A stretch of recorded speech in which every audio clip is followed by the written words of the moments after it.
Nous allons découvrir le logiciel de simulation réseau qui s'appelle CERTA, C-E-R-T-A. Alors c'est un logiciel extrêmement répandu dans le domaine de l'éducation parce qu'il permet facilement de mettre en œuvre des laboratoires réseau, alors pour tester la commutation, le routage, la diffusion, les VLAN, enfin tout un tas de choses. Il est simple, rapide, gratuit. Il fonctionne sous Windows exclusivement, donc c'est un petit logiciel sans grande prétention mais extrêmement bien construit. Et ce logiciel il permet en fait d'acquérir les bases de compréhension de tout ce qu'on va pouvoir ensuite mettre en œuvre en réel, et peut-être au travers de logiciels plus élaborés, plus évolués. Mais pour une entrée en matière et une bonne compréhension des concepts, c'est absolument idéal. Pour installer le logiciel CERTA, le simulateur réseau CERTA, sur une machine Windows, il faut que cette machine ait au moins la version 1.1 des extensions .NET Framework, c'est-à-dire en fait le pack d'extensions .NET Framework que l'on peut trouver sur le site de Microsoft en téléchargement doit être au moins la version 1.1. Autrement, en fait, le logiciel fait un peu n'importe quoi dès que vous déplacez un composant que vous aurez dessiné à l'écran, par exemple un PC, un switch ou un hub. Ça fait n'importe quoi, ça multiplie le nombre de composants, après ça devient l'anarchie absolue et on peut absolument pas l'utiliser. Donc pensez à bien installer le .NET Framework avant de lancer ce logiciel, et ensuite il n'y a pas de problème particulier à connaître. Ça fonctionne très simplement, d'une manière totalement je dirais intuitive.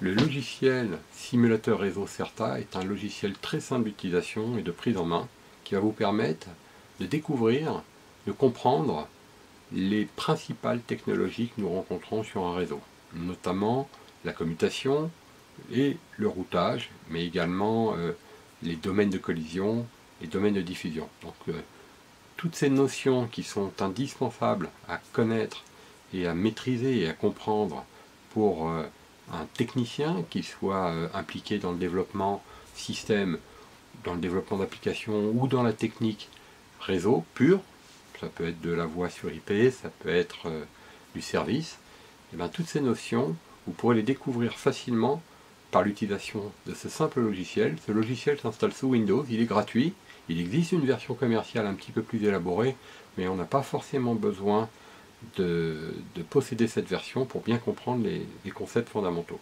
Au travers de quelques présentations, je vous propose de découvrir ce logiciel, et une fois que vous aurez découvert ce logiciel, vous allez pouvoir donc découvrir ces technologies accompagnées par ce logiciel. À la fin de chaque présentation, il vous appartiendra de mettre en pratique, c'est-à-dire de tester vous-même en inventant vos propres architecture, vos propres exercices, vos propres problèmes, la technologie qui aura été présentée. Le logiciel de simulation réseau de Pierre Loisel va nous permettre en fait d'explorer les concepts de fonctionnement d'un réseau local, et on va pouvoir commencer par étudier le fonctionnement de plusieurs PC qui seraient interconnectés ensemble par un concentrateur qu'on appelle un hub.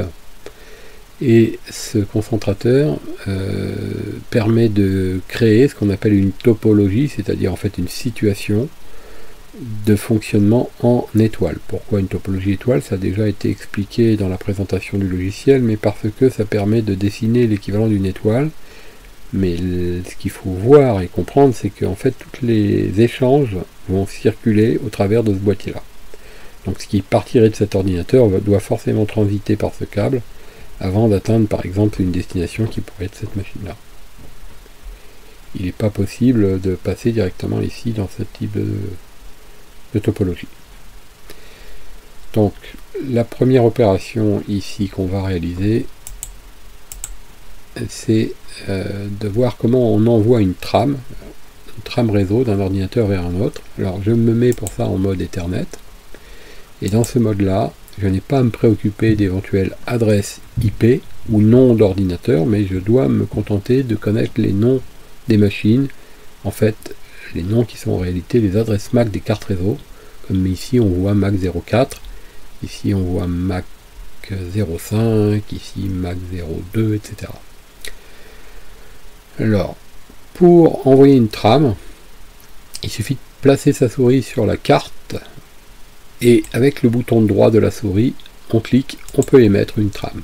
À ce moment-là, le logiciel nous propose deux types d'envoi vers une destination multiple, c'est-à-dire générale, ce qu'on appelle en anglais le broadcast. Le broadcast, c'est la diffusion générale, ou bien une diffusion vers une seule adresse Mac ou toutes les adresses Mac. Une seule, il va falloir indiquer laquelle, ou toutes, et on n'indique pas laquelle, puisque toutes, c'est tout le monde. Alors, une seule adresse, et alors, comme dans ce logiciel, il a été conçu de telle manière que pour nous faciliter la vie, il nous demande simplement d'aller cliquer sur la machine vers laquelle on veut faire l'envoi. Alors, par exemple, ça pourrait être celle-là. Donc, vous allez voir, quand je clique ici, il copie ici l'adresse de cette carte. Et maintenant, quand je vais faire OK, on va pouvoir observer par la couleur bleue, ça symbolise en fait la trame qui va sortir. Alors ça va quand même assez vite parce que j'ai pas ralenti le logiciel. On va donc voir ce qui se passe une première fois et on va faire une première analyse. Donc j'appuie sur OK, la trame sort, elle rentre dans le hub, elle se répartit sur tous les postes. Je vais le refaire une deuxième fois. J'émets une trame, unicast, je l'envoie vers lui. Ça sort, ça rentre dans le hub la transmet à tout le monde. Alors, qu'est-ce qu'on constate? On constate que lorsqu'on envoie une trame depuis un ordinateur, quel qu'il soit, et qu'on choisit une cible, quelle qu'elle soit, par exemple ici, celle-ci, l'envoi, une fois arrivé dans le hub, se répartit sur tous les ports, sauf celui par lequel il est arrivé. Donc en fait, on a pu voir que ma trame est sortie ici. Elle est allée en direction du poste que je visais, mais elle est aussi allée vers les autres postes. Donc, dans ce cas-là, le boîtier qui est ici est un répéteur. Répéteur dans le sens où il va répéter la trame sur tous les ports destinataires. Donc en fait, il va reproduire l'envoi simultanément en ouvrant tous les ports en sortie, excepté le port par lequel la trame vient d'être reçue.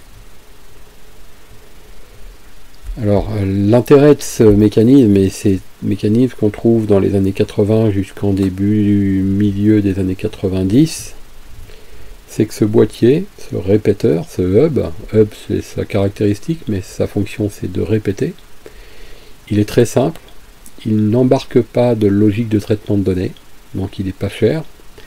C'est un équipement qui n'effectue aucune analyse, donc qui n'est pas capable de prendre une décision, donc aucune programmation nécessaire. Mais par contre, il a aussi des défauts. Alors, dans les défauts, on peut citer le fait qu'il est consommateur de bande passante, parce que si vous analysez ce qui se passe, alors je vais le ralentir un petit peu, en me mettant comme ça va ralentir un petit peu, possibilité de ralenti ici. Si on analyse ce qui se passe, alors par exemple je vais envoyer ici, on se rend compte que la trame qui prend une certaine quantité se multiplie ici. Du coup tout le réseau est envahi de données alors qu'en fait un seul destinataire était censé recevoir cette donnée. Et tout le monde la reçoit et donc ça mobilise toute la partie réseau ici des différents postes alors qu'ils ne sont pas forcément concernés par la discussion. Ce poste voulant parler à celui-là, ce poste-là et celui-ci ainsi que celui-là sont également impliqués. Alors dans ce cas-là, le hub présente l'inconvénient de répéter le message. Par contre, au rayon des avantages, eh bien, c'est que si vous envoyez une donnée à un poste, vous désignez ce poste, là on va changer vers celui-ci par exemple, on est certain que ce poste recevra la donnée à partir du moment où on est certain qu'il est branché. Parce que on l'envoie, enfin le hub l'envoie à tout le monde. Donc cette capacité à répéter l'information sur tous les ports fait qu'on est à peu près sûr qu'elle atteindra l'objectif. Mais en inondant totalement le réseau. Donc c'est quelque chose qui est parfaitement intéressant dans certains cas, mais parfaitement gênant dans d'autres cas. Alors pour préciser et conclure en fait ce qu'on vient de voir, c'est que le hub est donc un répéteur. Il offre l'avantage d'être simple, rapide et pas cher. Il offre l'inconvénient d'être incapable d'optimiser la circulation des données, puisque en fait il se charge de les diffuser à tout le monde, de les répéter. Cet équipement là, s'il est en panne, tout le réseau est anéanti. Donc c'est un équipement électronique, ça se branche sur une prise de courant, ça a besoin d'énergie pour fonctionner. Cet équipement là est rapide à mettre en œuvre parce qu'il n'y a pas de programmation. Mais aujourd'hui, dans les réseaux modernes, dans les réseaux locaux modernes, cet équipement-là est un obstacle au bon fonctionnement parce que il est lent. En fait, c'est pas tellement lui qui est lent, mais il ralentit le réseau en répétant chaque message qu'il reçoit sur autant de ports actifs qu'il possède. Donc imaginez un hub sur lequel on aurait connecté un autre hub, et puis encore un autre, et puis encore un autre, ce qu'on appellerait une cascade de hubs, chacun disposant, mettons, d'une quinzaine de PC. On serait vite en train de répéter des dizaines et des dizaines et des dizaines et des dizaines de messages par minute, on pourrait peut-être envisager, sur 45-50 machines. Alors qu'en fait, cette machine-là, qui a émis le message, ne souhaitait parler qu'à une seule machine. Donc l'impact sur le réseau est énorme. Sur un petit réseau où il n'y a pas beaucoup de circulation, ça peut s'entendre. Sur un réseau assez moderne et assez utilisé, c'est une catastrophe. Donc nous voici au terme là de cette introduction d'utilisation d'un hub unique, et on va voir ensuite comment on peut faire évoluer cette architecture, déjà en rajoutant un deuxième hub et en multipliant en fait notre réseau en deux.